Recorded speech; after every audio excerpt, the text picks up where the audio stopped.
Hello, it's Sonia from The Pretty Stitch, and today I thought I would show you one of my favorite Tunisian stitch patterns.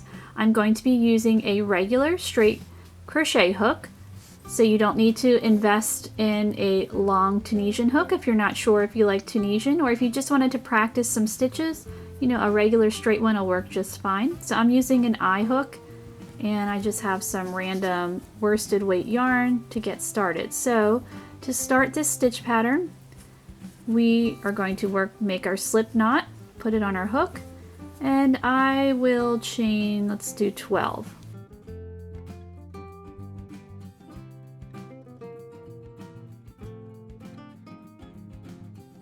Okay, so I have my 12 chains, and your first row is usually pretty standard for all Tunisian patterns. You're just going to work in the back bump of the chain. That's where I prefer to work when I'm doing Tunisian.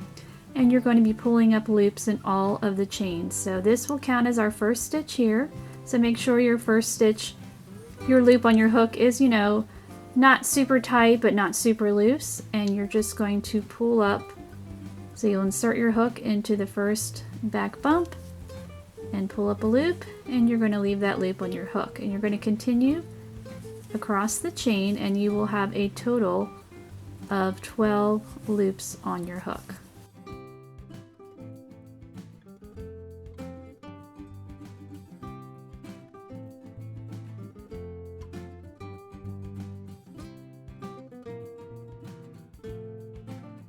So I'm at my last stitch here, working in my back bump, and I'm going to pull up my last loop, and I have 12 loops on my hook. So with Tunisian, it's always 2 steps. So this is our step 1, so that is usually called the forward pass, and then you will need to work the return pass. So to work the return pass, you are going to yarn over, and this is for most Tunisian stitch patterns. You're going to yarn over and pull through 1 loop for the first stitch. And then for the rest of the row, you're going to pull through 2. So I'm pulling through 2 loops for the rest of my return pass. So when you're working a row of Tunisian, just think of it as 2 parts. So this is the second part.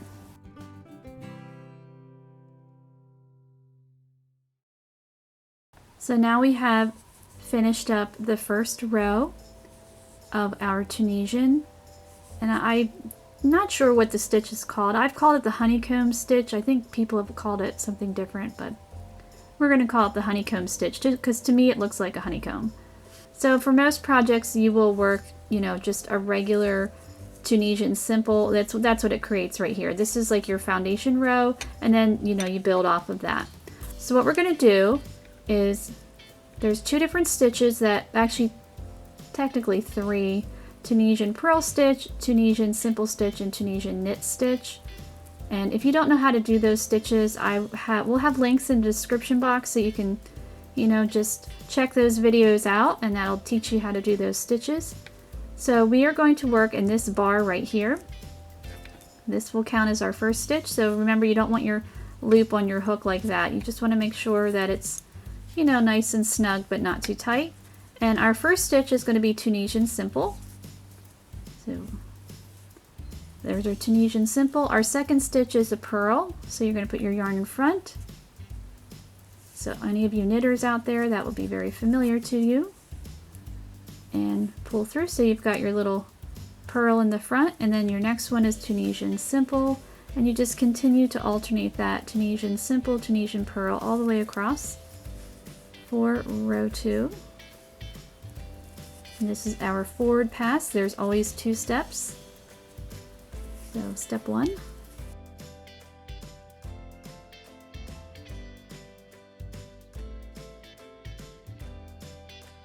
So now I'm at my last stitch here, and I'm going to work a Tunisian knit stitch, and that's going to be just for the edging, just to create a nice clean edge. I just prefer to do that for all of my Tunisian projects. So just pop it in there in that little chain and pull up my loop. So now we have our 12 stitches on there. Now we're going to work them off like you normally would. So yarn over, pull through 1 stitch, and then yarn over, pull through 2 for the rest of the row for our return pass.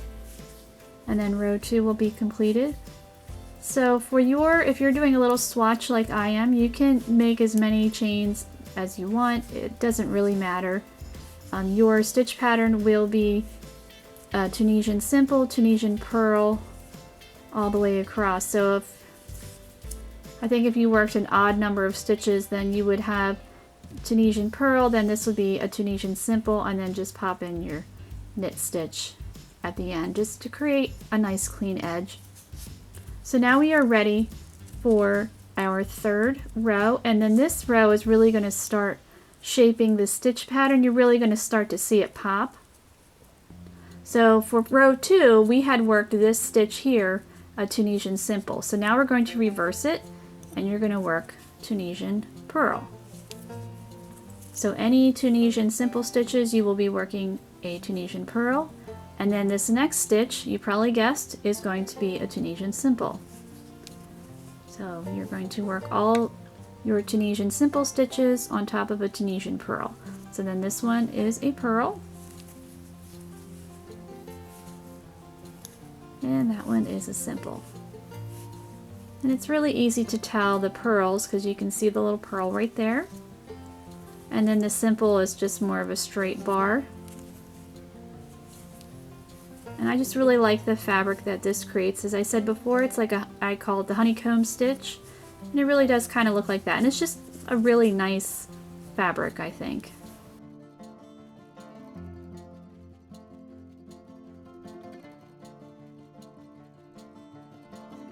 So now I'm at my Tunisian purl from row 2, and I'm working a Tunisian simple.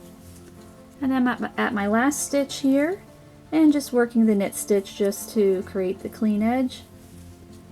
And then we'll yarn over for a return pass, pull through the first stitch, and then yarn over, pull through 2, and we'll be finished row 3.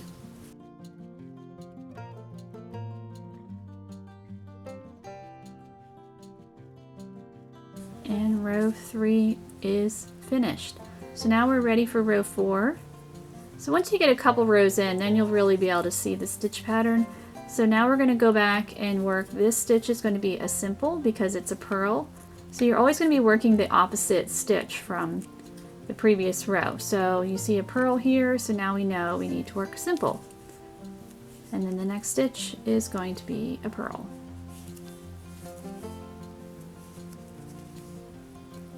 So it's a pretty easy stitch pattern. You just need to kind of pay attention. Sometimes if I am watching a movie or, I'm kind of zoning out, I might accidentally, like pop in another purl stitch. So you just want to be a little bit mindful of that.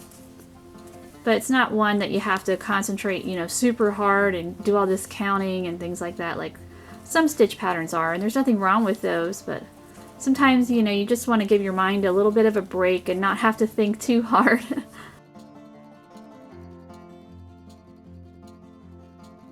So now I'm working a purl at the end because the previous stitch was a simple, and then my knit stitch, and then pull through 1, then pull through 2.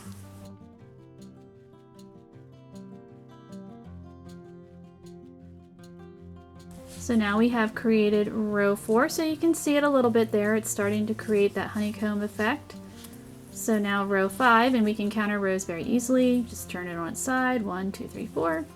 So row 5, we're working our first stitch is a purl. So yarn in front, and then our next stitch is a simple.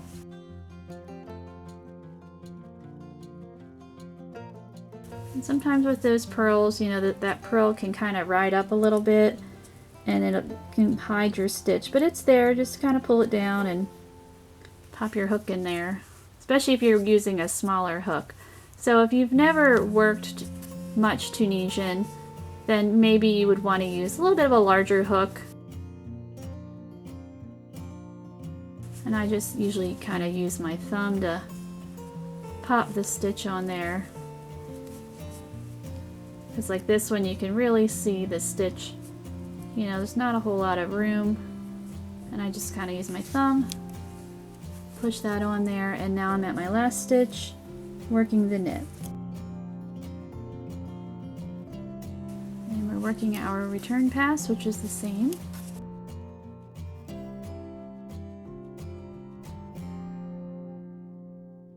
So I'm going to work a couple more rows so that you can see the stitch pattern. And just remember, so this one we have a purl stitch, it's going to be a simple, and then this one will be a purl because it's, so I'm going to work a couple more rows and then I will be back and show you my little swatch. Okay, so I have finished 12 rows, so I just changed the background a little bit because I felt like the lighter background wasn't really showcasing the stitch, and maybe it's the yarn choice too. But I hope that you can see that it looks like a honeycomb on there, and I will show you how to work off the stitches. So let's say, you know, you wanted just 12 rows and you're ready to finish off your project.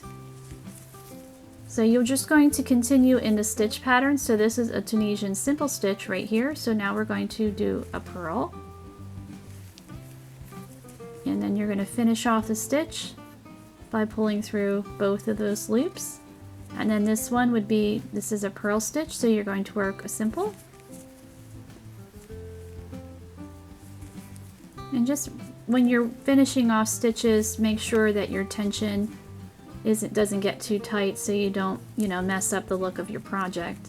You know, tension is important, so just be a little relaxed, but you don't want them too loose either. So this is a purl stitch, so we're working a simple. So it's the same principle of, you know, alternating your stitches. So you just need to make sure you work the right ones to keep up with the stitch pattern. And the nice thing with this stitch pattern, it doesn't curl up too much. Some Tunisian stitches, you know, are really, they love to curl, they're curlers, but the purl stitches kind of help it to lay a little bit flatter. But if you were worried, you could, you know, let's say you wanted to make a scarf in this stitch pattern, you know, I would just pop in some purl stitches on the edges just to, you know, and that'll really help it to lay flat. Purl stitches are the answer to helping your Tunisian lay flat. That's my, I'm convinced of that.